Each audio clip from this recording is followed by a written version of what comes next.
안녕하십니까. 암호화폐 정보를 전달해드리는 닥터 비트맨입니다. 네, 목요일도 마무리가 되고 있습니다. 오늘 하루 너무 고생하셨습니다. 네, 그러면 제가 준비한 소식으로 일단 바로 넘어가도록 하겠습니다. 네, 현재 비트코인의 가격이 다시금 하락을 하고 있습니다. 비트코인이 단기 하락을 보여주며 7,200달러 선을 일시 반납을 했는데 비트코인이 단기 하락세를 나타내며 7,200달러 선을 일시 반납을 했습니다. 네, 비트코인은 후오비 USDT 마켓 기준으로 3.58% 내린 7,189.66달러에 거래되고 있습니다. 네, 현재는 비트코인의 가격이 하락을 하고 있지만 오늘 새벽 비트코인이 7% 정도 급상승하는 일이 펼쳐졌습니다. 네, 그에 대한 이유로 배경으로 많은 이유들이 나오고 있는데요. 네, 그 가능성 중 하나가 테더라는 말이 있습니다. 한번 보도록 하겠습니다. 네, 비트코인의 급상승 배경은 테더의 대규모 송금일 가능성도 있다 언급을 했습니다. 네, 4일 늦은 시각 비트코인이 급등을 보였었습니다. 업비트에서는 최대 899만 6천원까지 상승을 했었는데 이어 마진 거래소 비트맥스에서는 8,184개의 비트코인의 숏 포지션의 청산이 발생을 했습니다. 네, 같은 시간대에 전달된 특별한 소식은 없지만 대량의 USDT가 비트코인 급등 전에 OKEX로 이동되고 있는 것이 확인이 되고 있다고 하는데요. 네, 현 시점에서 관련성은 확실하지 않지만 급등 30분 전 한국 시간 9시 26분부터 7천만 개의 테더와 1,400만 개의 테더 총 8,400만 개 하나로 1,000억 원 상당의 이동이 있었다고 암호화폐 자산 이동 추적 서비스 웨일 얼렛이 알렸습니다. 네, OKEX는 파생 상품 거래의 대응고에서 비트맥스에 견줄 정도로 시장 점유율을 확대하고 있다고 합니다. 네, 8,400만 개 규모의 테더가 대규모 이체가 되었다는 소식이었습니다. 현재 딱히 급상승할 만한 재료가 없기 때문에 이 소식에 무게가 실리는 것이 아닌가 생각이 드는데요. 네, 테더와 비트코인 가격 간의 상관관계는 비트파이닉스와의 상관관계만큼 크다 보니 이제 많은 전문가들이 굉장히 많은 상태입니다. 네, 미국 텍사스대 존 그리핀 교수와 대학원생들을 이제 수백만 개에 달하는 블록체인 공동 원장을 분석한 결과 최대 암호화폐 거래소 중 하나인 비트파이넥스에 많은 양의 테더가 유입이 되게 되면 암호화폐 가격들이 오르는 현상을 발견했었는데 이 연구 결과를 담은 보고서를 공개했었습니다. 총 66페이지에 달하게 됐었는데 2017년 말부터 시작돼 2018년 초에 끝난 암호화폐 대상승장마저도 테더와 관계 있는 비트파이넥스의 고래 한 명으로부터 조작되었다는 논문이 나올 만큼 꾸준히 지적되고 있는 논점 중 하나이죠. 네, 테더와 비트파이넥스와의 연관성을 지적하는 이유 중 하나가 전혀 상관관계가 없어 보이는 이 테더와 비트파이넥스와의 대표가 한 사람이기 때문인데요. 네, 테더 홀딩스가 테더를 대량 발행한 뒤에 비트파이넥스를 통해 이를 가지고 비트코인 등 다른 암호화폐를 사들여 가격을 끌어올릴 수도 있겠는데 아직까지 심증만 있고 물증은 없는 상태이죠. 네, 이 테더에 관한 이슈는 계속해서 나오게 될 겁니다. 네, 과연 어떤 식으로 진행이 되게 될지 보도록 하겠습니다. 네, 최근 들어 대규모 이체 소식이 나오고 있는데 비트코인의 대규모 이체 소식이 오늘도 나왔습니다. 한번 보도록 하겠습니다. 네, 비트코인의 대규모 이체가 발생을 했습니다. 129억 원 규모의 이체가 발생을 했는데 네, 암호화폐 거래소에서 익명의 계좌로 이체가 이루어졌습니다. 네, 거래소에서 익명의 계좌로의 이체인 만큼 중장기 홀딩으로 이렇게 해석을 할 수가 있겠는데요. 네, 뭐 그리 나쁘지는 않은 소식이죠. 네, 얼마 전 비트코인의 홀더들은 미쳤다라는 내용을 전달해 드린 적이 있었습니다. 네, 시세와 관계없이 적금식으로 계속 투자를 하며 가격이 아무리 높아도 아무리 떨어져도 50% 이상의 비트코인이 움직이지 않았기 때문인데요. 네, 이와 맥락을 같이 하는 내용이 나왔습니다. 한번 보도록 하겠습니다.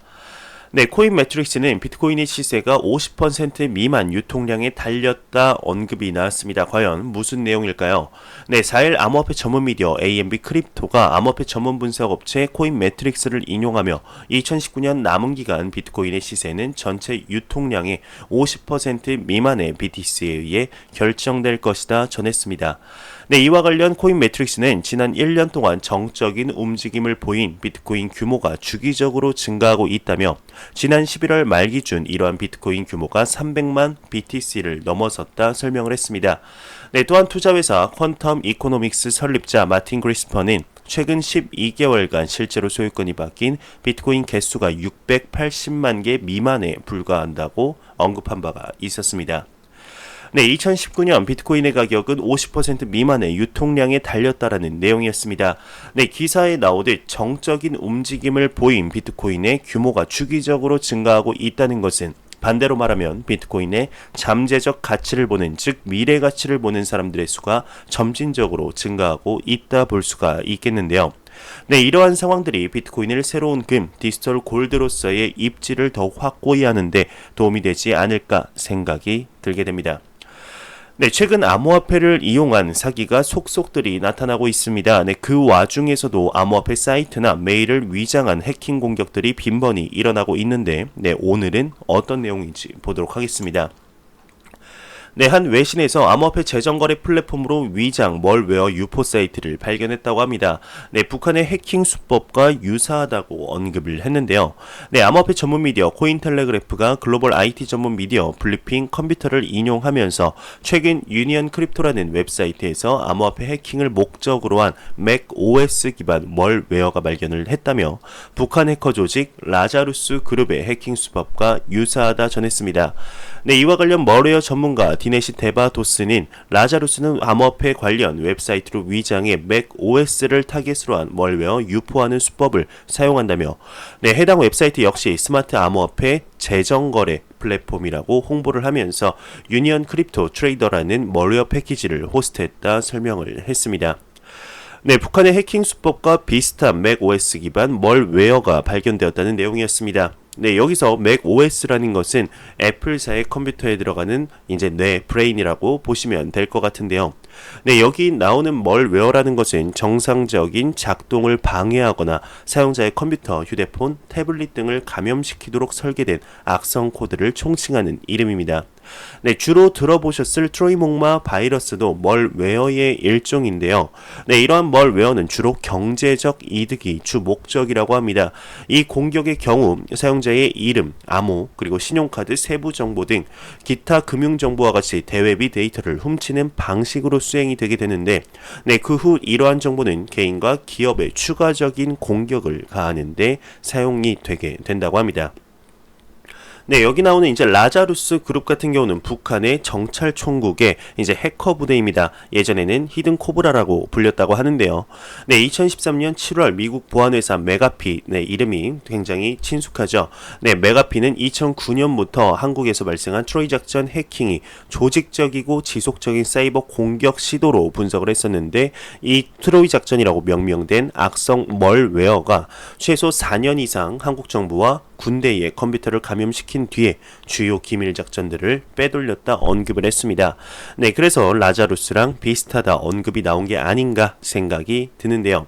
네, 항상 이런 해킹 및 사기는 조심 또 조심하시길 바라겠습니다. 네, 그러면 코인마켓캡에서 가격 보고 다음 내용으로 넘어가도록 하겠습니다. 지금 코인마켓캡에서 메이저 탑 10 코인들 전반적으로 살펴보도록 하겠습니다. 네, 시가총액 1위의 비트코인 같은 경우는 0.73% 하락하며 860만원대, 이더리움이 0.52% 하락하면서 17만 4천원대, 리플 XRP가 1.6% 하락하면서 256원대를 보여주고 있습니다. 네, 비트코인 더미넌스 같은 경우는 전날 대비 소폭 하락한 66.7%지만 매우 강력한 암호화폐의 비트코인 시가총액 점유율을 볼 수가 있겠습니다. 네, 그러면 다시 내용으로 돌아가겠습니다. 최근 전 세계적으로 CBDC 열풍이 불고 있습니다. 현재 중국뿐만 아니라 독일, 버진 아일랜드도 CBDC를 발행하겠다 언급을 했었는데요. 네, 이번에는 프랑스에 관한 소식이 나왔습니다. 한번 보도록 하겠습니다. 네, 외신에서 프랑스는 2020년 CBDC 테스트를 할 예정이다 언급을 했습니다. 네, 암호화폐 전문 미디어 더 블록이 프랑스 최대 통신사 AFP를 인용해서 프랑스가 오는 2020년에 중앙은행 발행 디지털 화폐를 테스트할 계획이다 이렇게 전했습니다. 네, 이와 관련 프랑스와 빌로이드 골로 프랑스 중앙은행 총재는 프랑스는 디지털 화폐 기술 혁신에 주목 및 주력을 하고 있고 신중하고 체계적으로 새로운 기술을 실험 중에 있다 밝혔는데요. 네, 앞서 프랑스 중앙은행은 유로존의 블록체인 기반의 결산 시스템 도입을 지지한다는 입장을 발표한 바가 있었습니다. 네, 이를 통해서 현 시스템과 비교해 더 빠르고 비용이 낮은 유로 자금 이동 시스템을 구축할 수 있다는 설명이라고 하네요. 네, 프랑스에서 2020년 CBDC를 테스트할 예정이다라는 언급을 보았습니다. 네, 프랑스의 경우 G7의 의장국으로 특히 페이스북 리브라에 관해서 리브라에 관해서는 앞장서서 막는 경향을 보였었는데요. 네, 이 내용에서는 나오지는 않았지만 총재가 한 말 중에는 리브라에 관한 언급도 있었습니다. 네, 2020년 1분기까지 CBDC를 운영할 계획이고 은행 간 거래에 먼저 도입할 것이라며 이번 시험 운영이 페이스북 리브라와 같은 민간 디지털 통화에 대한 대항력을 확보하는 것은 물론 디지털 유로화 발행으로 발전하기 위한 중요한 단계가 될 것이다 강조를 했었습니다.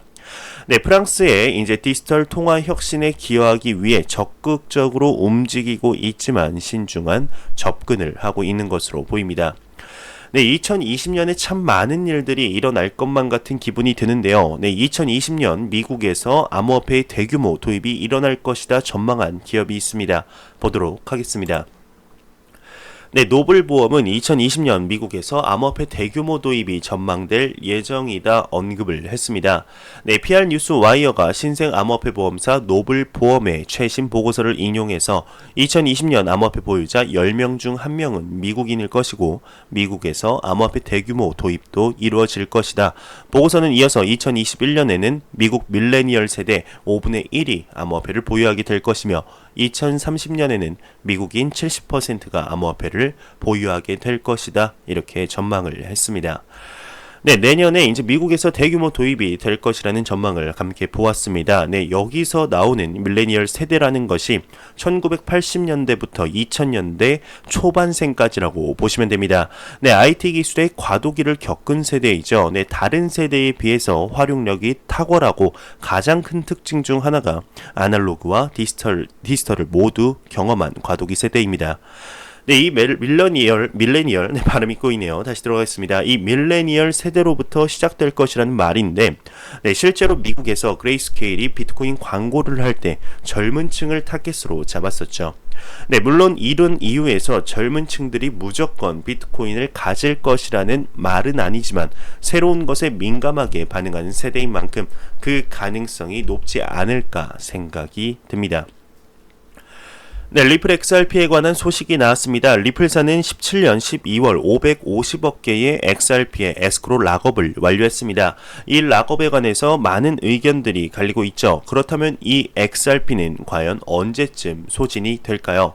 네, 외신에서 XRP 에스크로 계정이 2039년 7월 XRP 모두 소진할 것이다 언급을 했습니다.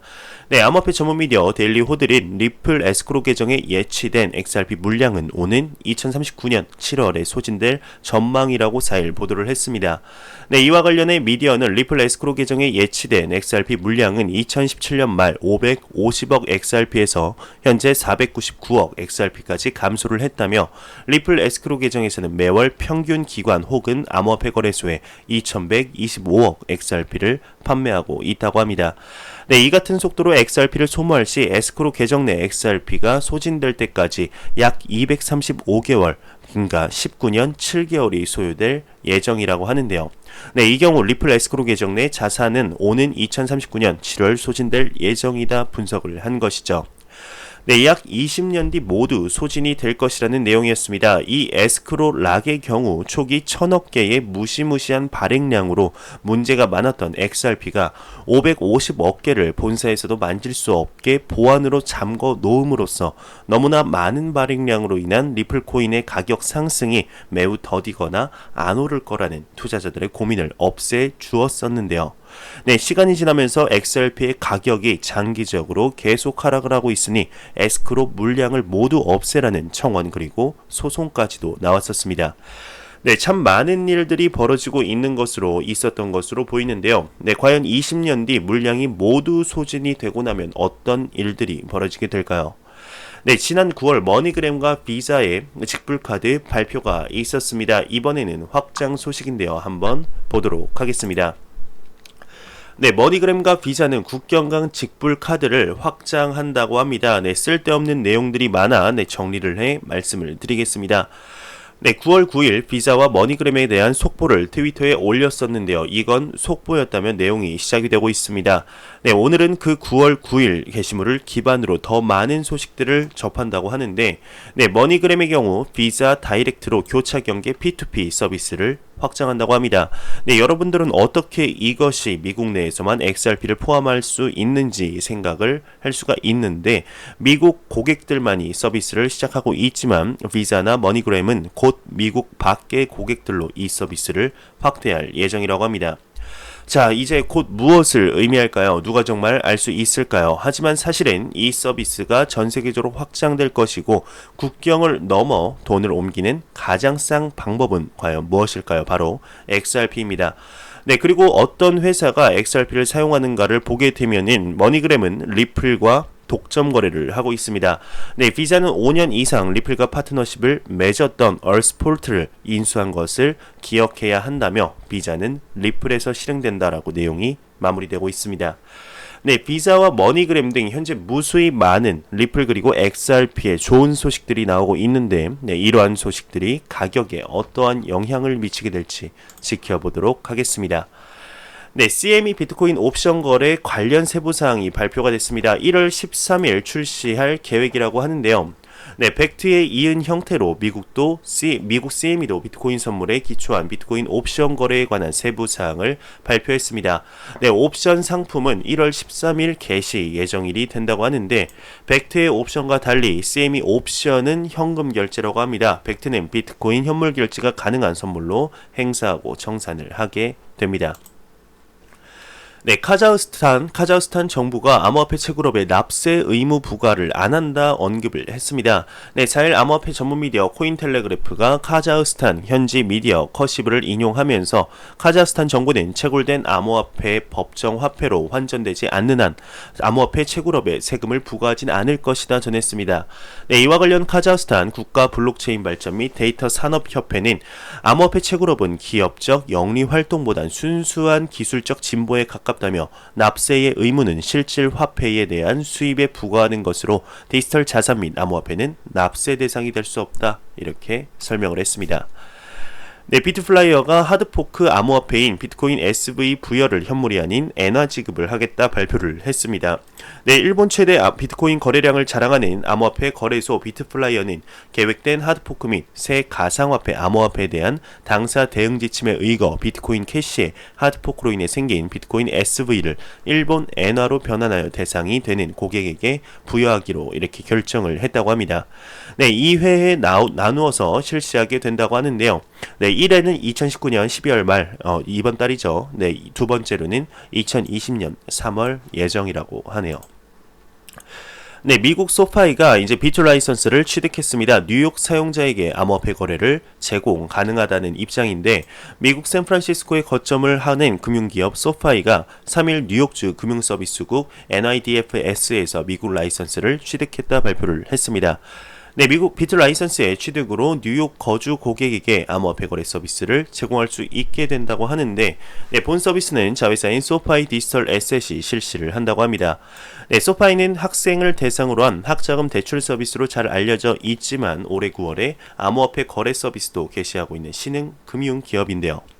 네, 소파이의 담당자는 더 블록에게 미국 50주 모두의 서비스를 제공할 수 있도록 자격 취득을 목표로 암호화폐 거래 플랫폼을 구축했다며, 현재 약 10만 개의 소파이 투자용 계정이 생성됐고 다른 금융상품과 비교하면 암호화폐의 보유가 가장 많다, 엄격한 신청 절차를 걸쳐 뉴욕에 사는 고객들에게 신뢰성이 높고 안전한 암호화폐 거래 플랫폼을 제공할 수 있게 됐다 덧붙였습니다.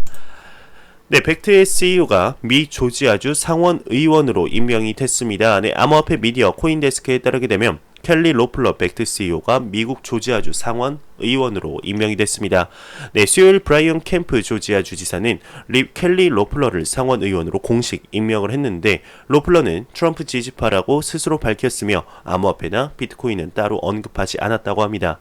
네, 로플러는 2020년 1월 1일에 취임할 예정이고 임기는 2023년 1월에 끝나지만 내년 선거에 출마해야 한다고 하네요. 네, 대시가 1월 7일 대시 익스플로러 서비스를 리모델링할 예정이라고 합니다. 네, 암호화폐 전문 미디어 코인텔레그래프에 따르게 되면 마이클 셰이츠 대시 마케팅 매니저가 최근 오는 2020년 1월 7일 대시 익스플로러의 인사이트 기능이 추가될 예정이다 밝혔습니다. 네, 이를 통해 보다 간편하고 효율적인 대시 네트워크 데이터를 제공한다는 설명인데요. 네, 현재 코인마켓캡 기준 대시는 1.75% 내린 50.74달러의 거래가 되고 있다고 합니다. 네, 암호화폐 전문 미디어 코인텔레그래프에 따르게 되면 이더리움 기반 탈중앙화 거래소 에어스왑이 4일부터 이제 무기한으로 버그 바운티 프로그램을 진행한다고 합니다. 네, 최대 보상금으로는 2만 달러 상당의 다이를 지급할 예정이고 보상금은 오픈소스 웹 어플리케이션 보안 프로젝트를 근거로 버그의 위험도를 평가하여 이를 기준으로 산출된다는 설명이라고 하네요. 네, 제가 준비해온 소식은 여기까지입니다. 네, 마지막으로 코인마켓캡에서 가격 보고 마무리하도록 하겠습니다. 네, 리플 XRP 기준 256.44원인데요. F5번 한번 눌러보겠습니다. 과연 얼마일까요? 네, 256.58원으로 아주 소폭 상승했네요. 네, 지금 다른 암호화폐들도 전반적으로 다시 파란불이 떨어온, 네, 파란불이 들어온 모습인데, 네, 이러한 소폭 상승이 대상승장으로 가는 발판이 되길 진심으로 바라보겠습니다. 네, 제가 준비한 소식은 여기까지입니다. 영상이 도움이 되셨다면 구독과 좋아요 그리고 광고 한 편만 처음부터 끝까지 시청해 주시기 바랍니다. 이 채널은 오직 광고 수익으로 운영이 되게 됩니다. 항상 영상 시청해 주시는 시청자분들, 구독자분들 너무나 감사합니다. 저는 다음 영상으로 찾아뵙도록 하겠습니다. 지금까지 닥터 비트맨이었습니다. 감사합니다.